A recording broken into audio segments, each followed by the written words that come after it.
esta marca que nos traz até aqui, ou esta identidade que nos apresenta publicamente no reino de Deus, a cooperação. Porque foi por meio da cooperação que o casal Beckby chega ao estado do Rio de Janeiro em 1891 e planta a primeira igreja batista em solo fluminense, a primeira igreja batista em Campos. É por meio da cooperação que a expansão no estado se dá.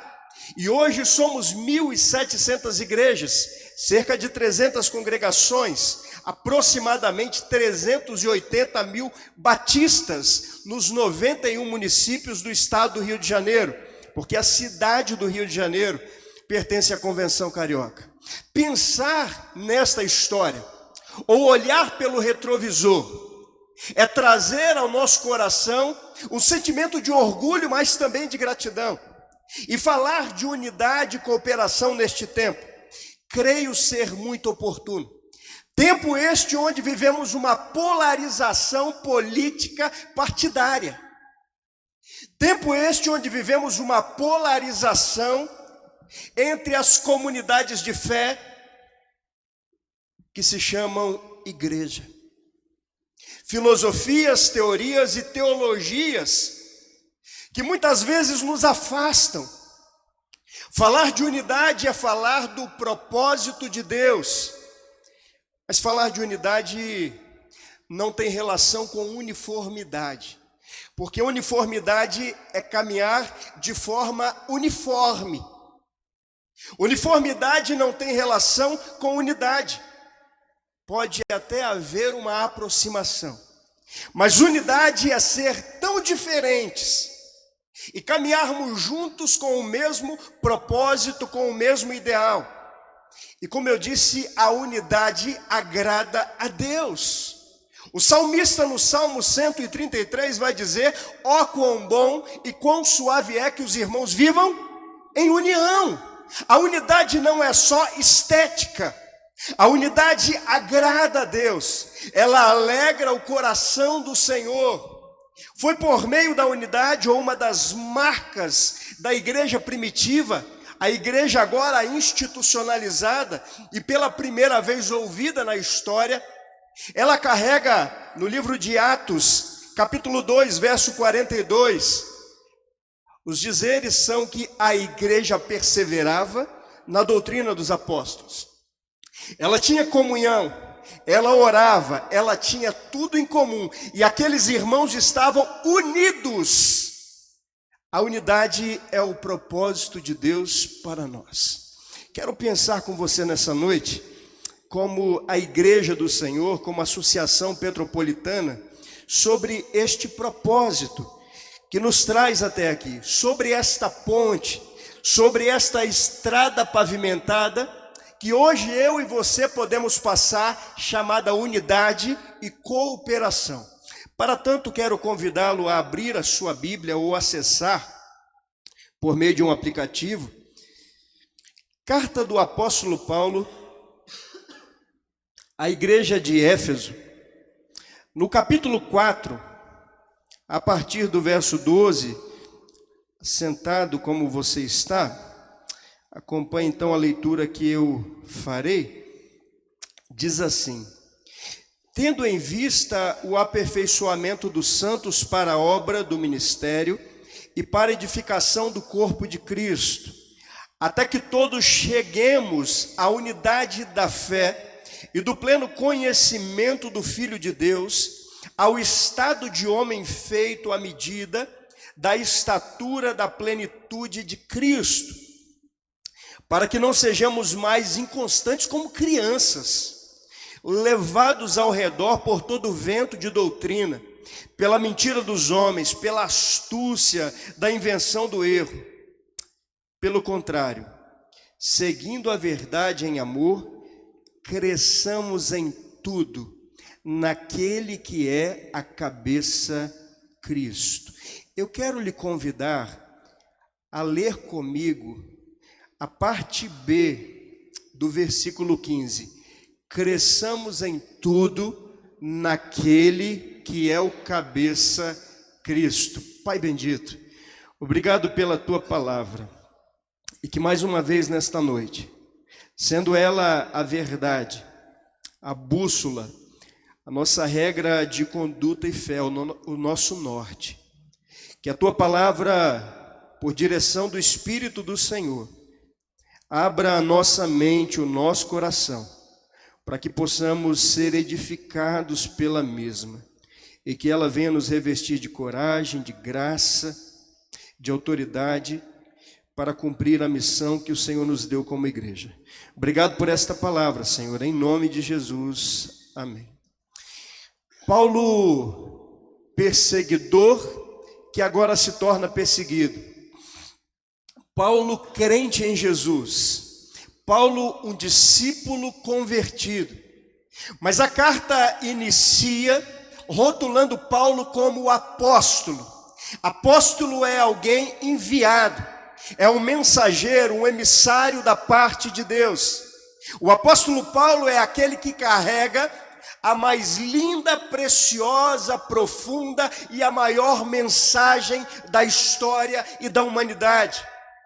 São as boas novas, o evangelho da graça de Deus. É Paulo portador, é Paulo emissário. É Paulo agora que escreve esta carta aos irmãos da cidade de Éfeso. É possível que esta escrita tenha sido feita dentro de uma prisão romana. 30 anos depois da morte de Jesus, no ano 62 ao ano 66 depois de Cristo. Paulo escreve aos irmãos que estão em uma cidade totalmente estratégica, entre as montanhas, no meio da Europa e da Ásia, cidade que estava próxima ao mar Egeu. A cidade de Éfeso era uma cidade totalmente estratégica, hoje, atualmente na Turquia. Essa cidade era estratégica porque as principais vias mercadológicas passavam necessariamente por esta cidade. E Paulo vê ali então uma possibilidade, uma oportunidade da pregação, da disseminação do evangelho da graça de Deus. Esta cidade se destacava também por sua economia, porque era uma região portuária. Se destacava pelo turismo religioso, porque esta cidade tinha uma das 7 maravilhas do mundo da época. Eu estou falando do templo de Ártemis, da deusa Diana, deusa da fertilidade e da caça. E o comércio nessa cidade, ele girava em torno da religiosidade, porque caravanas e mais caravanas iam a esta cidade para conhecer o templo, para fazer as suas preces. E o comércio se movimentava por meio do artesanato. Souvenirs das rochas, das colunas do templo eram produzidas e vendidas. Paulo está falando a uma comunidade de fé, não com muitos irmãos, não uma igreja média ou grande. Nós estamos falando talvez em um pequeno número, um grupo de irmãos que se reunia. Paulo escreve esta carta tendo um teor eclesiológico. E percebam que os 4 primeiros capítulos, ele vai falar diretamente sobre santidade, sobre vida com Deus. Paulo está falando da centralidade de Jesus, ou da necessidade desse resgate. E ele vai abordar então, irmãos, a necessidade do amor e da unidade na vida da igreja. Ele está dizendo isso porque falsos mestres estavam se levantando. De acordo com a cultura romana, o docetismo, o ocultismo e o gnosticismo eram práticas muito comuns dentro da sociedade. Mas um grande caos era provocado, porque a partir da conversão de um desses que seguia então a idolatria, eles iam à praça pública quebrando e queimando as imagens e aquilo que tinham dentro de casa e testemunhando a sua fé e desmascarando o falso evangelho. Mas percebam que Paulo está falando a uma comunidade onde haviam infiltrados dentro dela para pregar um falso evangelho, como disse, chamados anticristos, aqueles que se opunham à pessoa de Jesus, na tentativa de deturpar aquilo que havia sido pregado pelo apóstolo Paulo, tentando então calar as vozes do colégio apostólico de Jesus. E Paulo agora, em meio a esse momento muito conturbado na vida da igreja, porque os falsos estavam se levantando, eu quero aqui abrir um parênteses. Percebam que o inimigo da igreja, muitas vezes nesse tempo e naquela época também, não estava do lado de fora. Estava dentro da própria comunidade de fé. E eu chamo a sua atenção para essa realidade. Me parece que nós estamos anestesiados, permitindo que a apostasia entre dentro da igreja. É uma frieza que tem tomado conta dessa geração. E eu fecho parênteses, Paulo se preocupa então com estes infiltrados. E por isso agora ele professa esta palavra e traz uma orientação. Cresçamos em tudo naquele que é a cabeça, Cristo Jesus. Eu quero pensar nesta noite sobre unidade, pensar sobre cooperação, pensar que esta unidade que move o coração de Deus, ela nos faz mais que vencedores como comunidade de fé. Porque quando nos unimos, meus irmãos, a obra do Senhor, ela ganha. Quando estamos unidos, nos tornamos ponte. Quando estamos unidos, abrimos caminhos. Quando estamos unidos, mostramos ao mundo a quem servimos. Por isso Paulo vai dizer, cresçamos em tudo naquele que é a cabeça, Cristo. Eu quero, a partir desta frase, pensar com você sobre esta unidade que Paulo está falando à igreja do Senhor e traduzi-la a nós nesse tempo. Primeiro ele usa uma palavra ou uma expressão plural. Ele vai dizer cresçamos. E eu quero pensar nesse primeiro momento que Paulo está dizendo cresçamos na maturidade. Cresçamos na espiritualidade. A palavra cresçamos no seu original quer dizer aumentar. Paulo está dizendo que nós precisamos de aumentar a nossa fé. Ele está dizendo a esta igreja que ela precisa de crescer em maturidade.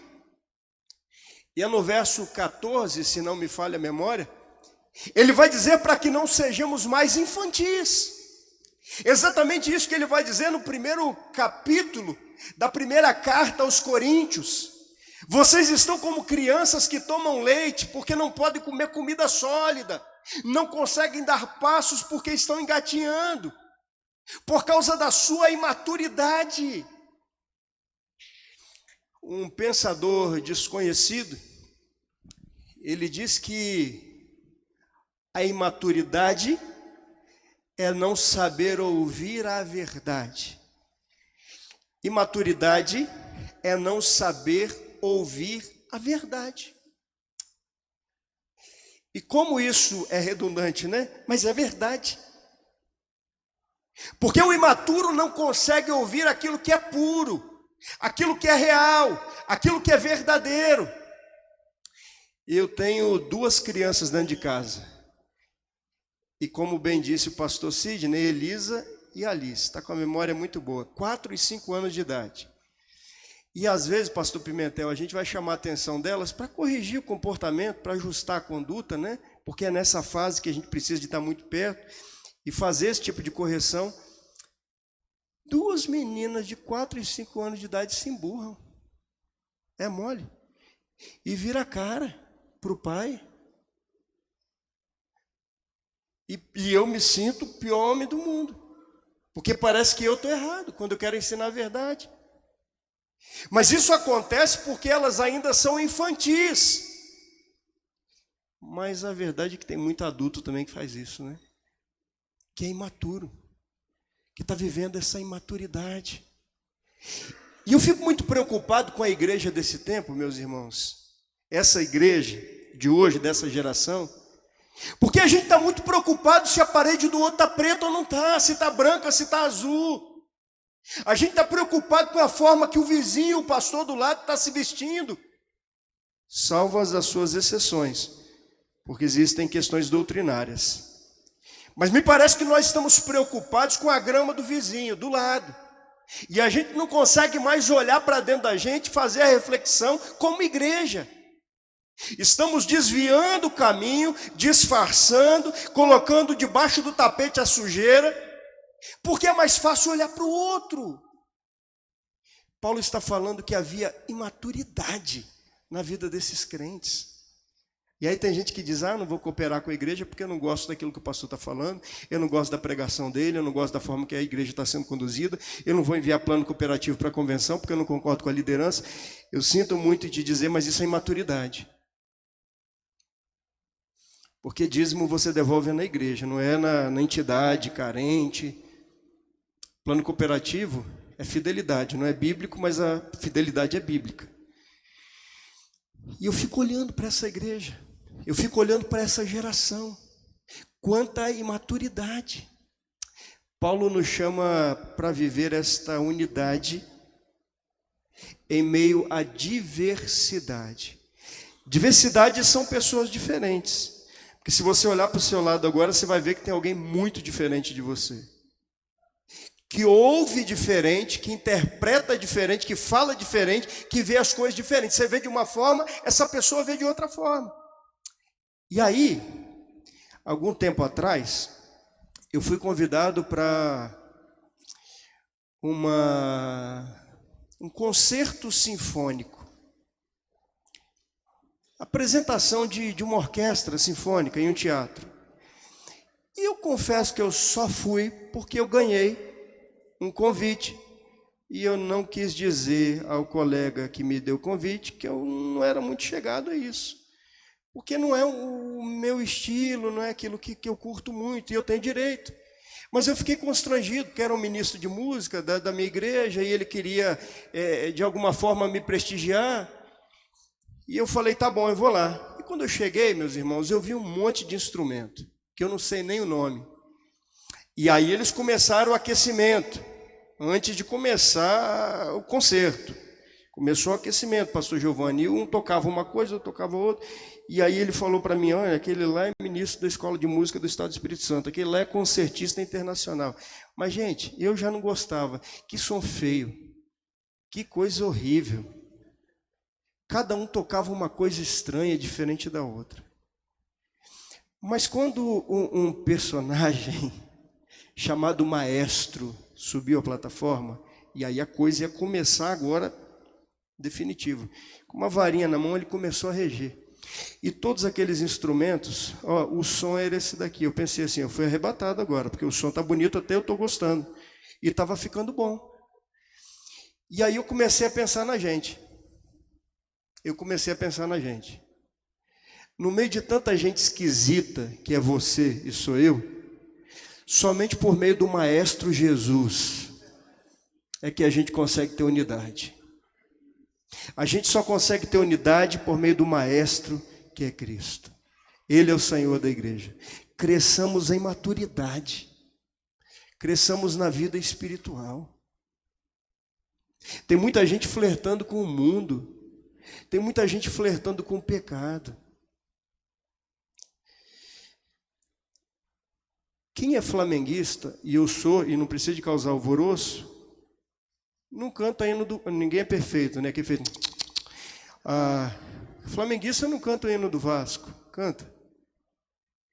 Palmeirense não canta hino de corintiano.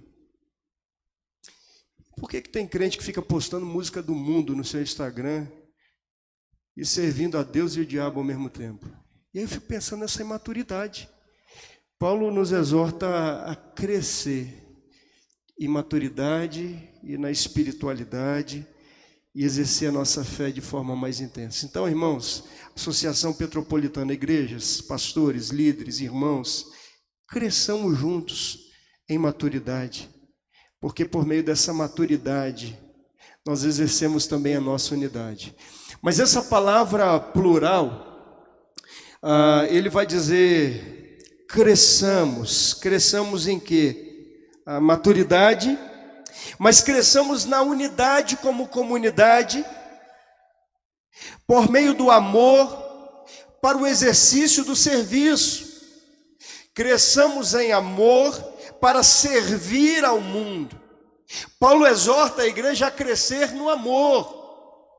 E toda vez que a palavra amor é associada a Jesus e a Deus, ela se remete ao original grego ágape, que se distingue dos outros tipos de amar, das outras formas de amar. A palavra ágape quer dizer um amor sem igual, um amor que não existe, um amor ativo, um amor sobrenatural, um amor extraordinário. Cresçamos como comunidade de fé por meio deste amor. Talvez você já tenha ouvido eu dizer isso, não tem problema. Talvez o amor que se assemelhe um pouquinho a esse amor seja o amor de mãe. Eu me lembro ali no Espírito Santo que eu estava vendo uma reportagem de uma mãe que havia sido espancada pelo seu filho. A sua casa foi saqueada porque aquele menino vendeu tudo para comprar droga, para sustentar o vício. E aí alguém denunciou aquele menino.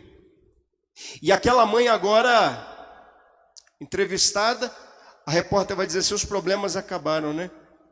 Agora a sua vida vai ser uma vida de paz. Minhas irmãs da União Feminina, vocês sabem o que é isso. Aquela mãe disse assim: não, ele é meu filho, eu vou continuar amando ele. Eu vou continuar lutando por ele, porque eu acredito na mudança, porque ele é meu filho. O amor ágape, é esse amor sem igual. É esse amor sobrenatural. É este amor ativo que não espera ser amado para amar. É um amor que não espera troca. E eu preciso acreditar todos os dias que, como comunidade de fé, como igreja, nós estamos exercendo isso na prática. Que eu preciso de exercer isso na prática. Porque a pauta do amor, ela se tornou apenas o sinônimo de um jargão, até de partido político. Mas eu não estou falando desse amor, não. Eu estou falando de um amor extraordinário, que não precisa de cargo, que não precisa de bajulação. Um amor extraordinário. Que o Senhor aqueça o nosso coração para voltar a amar gente, para cuidar mais de gente do que coisas. Porque do lado de fora, nessa pracinha aí, tem gente se drogando. Porque existem pessoas nas ruas da cidade que não têm o alimento, não têm uma casa e carecem do evangelho. Mas tem muita gente dentro dos prédios também, dentro dos condomínios, que precisam de Jesus. Que Ele nos ajude a amar uns aos outros, mas amar também aqueles que não conhecem a graça, para que possamos exercer o serviço como igreja do Senhor.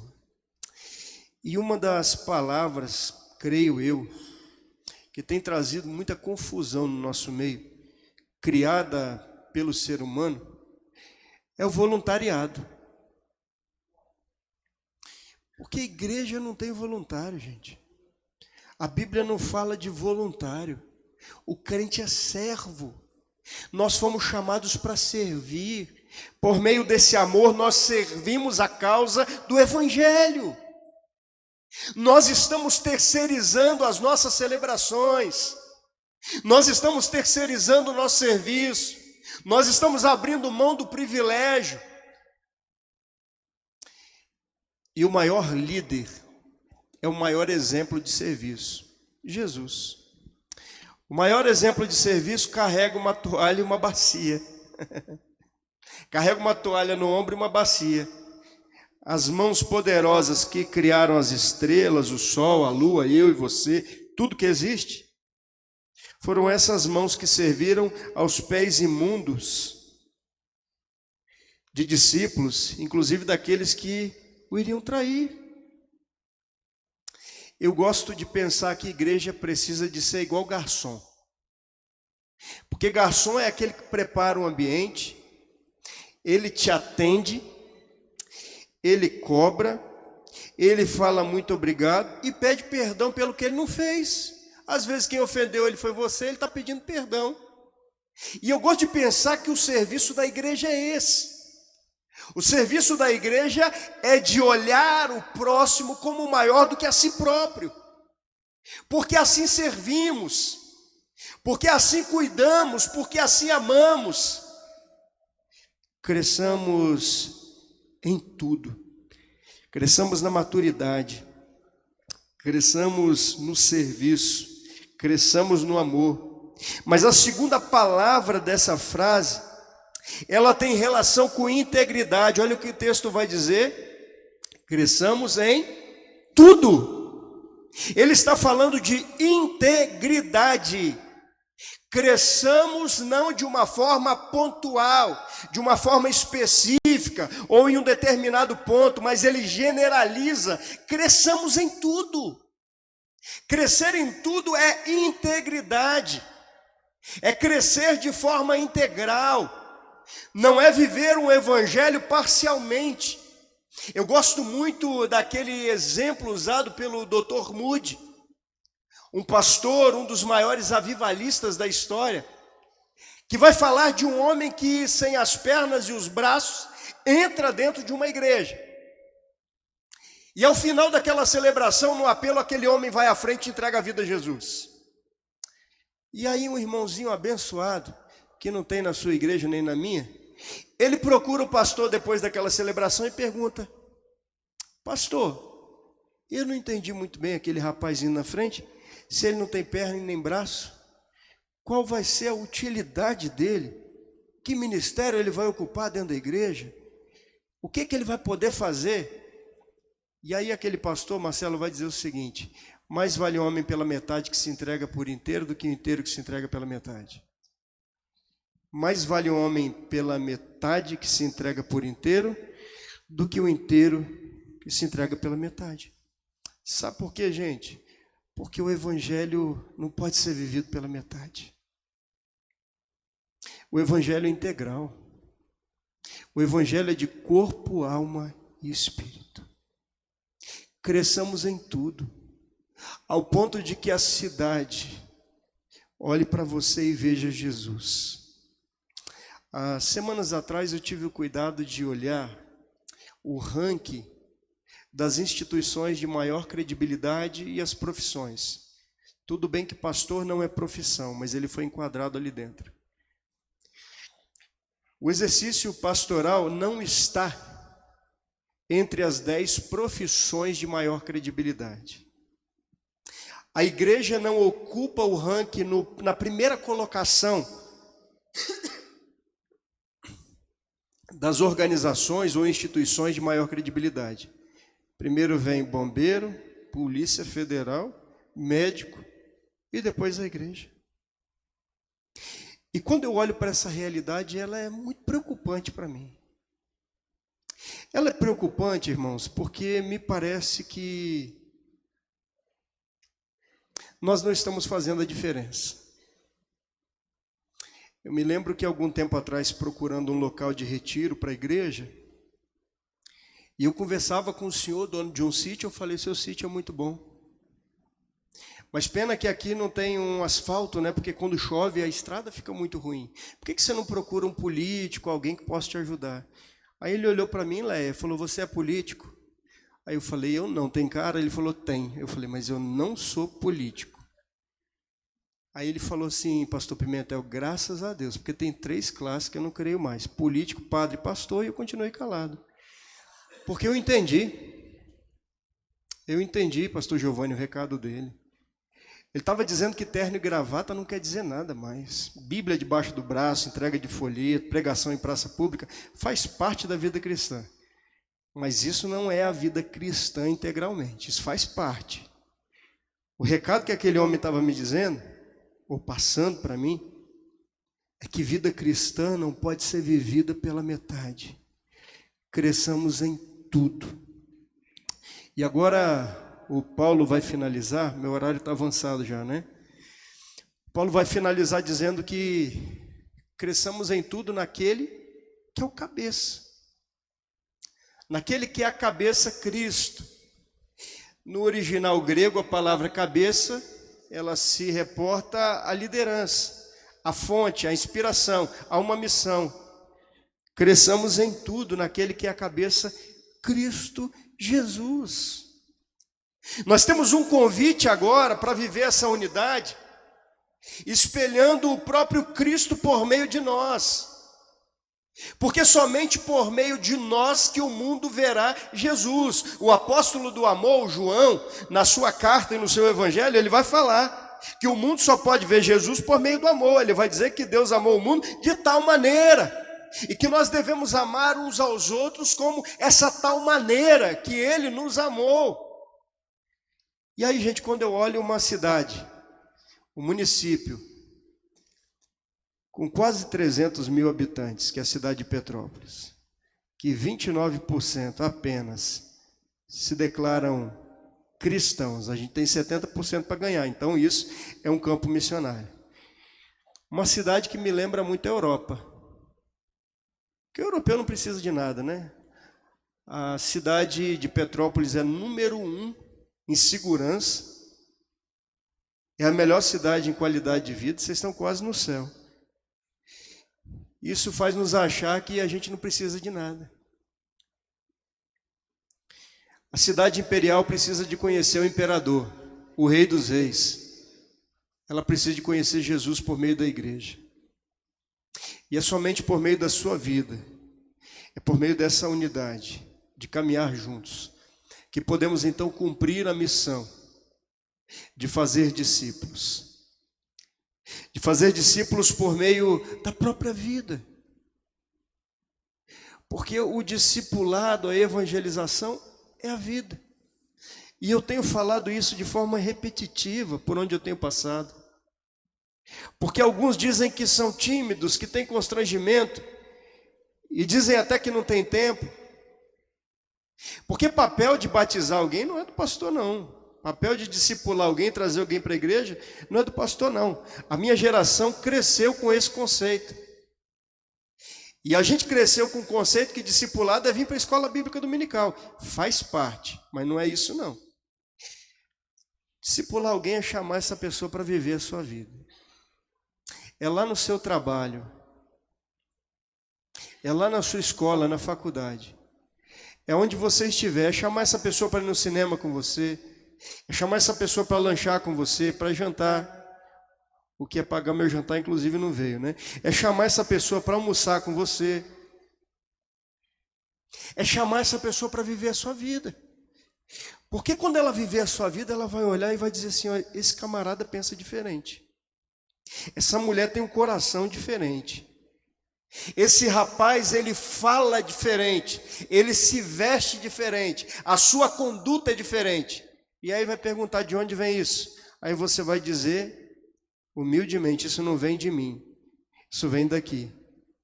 A palavra de Deus. E a palavra viva é Cristo. E aí você vai anunciar Jesus por meio da sua própria vida. Cresçamos em tudo naquele que é a cabeça, Cristo. Que esta identidade da unidade nos ajude a imprimir no mundo a marca de Cristo. E que por meio dessa marca, as cidades sejam transformadas pelo poder de Deus. Nós somos privilegiados. Nós somos chamados para um tempo muito difícil, muito desafiador. E eu não tenho dúvida disso. Todo mundo vai dizer que a sua época era muito difícil, que o seu período de vida lá atrás era muito difícil. Mas, irmãos, não há um tempo mais desafiador que esse que nós estamos vivendo. Um tempo de informações globalizadas, um tempo de frieza, de mornidão, um tempo de distanciamento, de apatia nos relacionamentos, de frieza em relação ao amor. Mas foi num tempo difícil que Deus levantou Moisés para guiar o povo e atravessar o Mar Vermelho. Foi um tempo difícil que Deus levanta o jovem Josué para conduzir o povo até a terra prometida. Foi um tempo difícil onde Herodes estava matando crianças que Jesus chega para ser o meu e o seu Salvador. É em um tempo como esse que Deus levantou você, igreja, e eu, para fazermos a diferença e anunciarmos que Jesus é o Senhor para a glória de Deus. Feche os seus olhos agora e me permita orar com você mais uma vez. Pai bendito, graças te damos por essa palavra. Graças te damos, Espírito Santo de Deus, pela tua presença neste lugar. Louvado seja o Senhor pela história desta associação, pelas igrejas que a compõem, pela liderança que o Senhor levantou. Obrigado pelos pastores, líderes. Obrigado por aqueles que têm, neste tempo, escrito também uma nova história. A nossa oração é de gratidão, mas aqui fazemos um pedido. Aviva-nos, Senhor. Aviva-nos, Senhor. Aviva-nos, Senhor. Desperta-nos. A começar em mim, quebra corações. A começar em mim, Senhor. Aviva-me, Senhor. Que este ardor, que esta paixão pelo perdido, ela seja uma realidade na vida da igreja.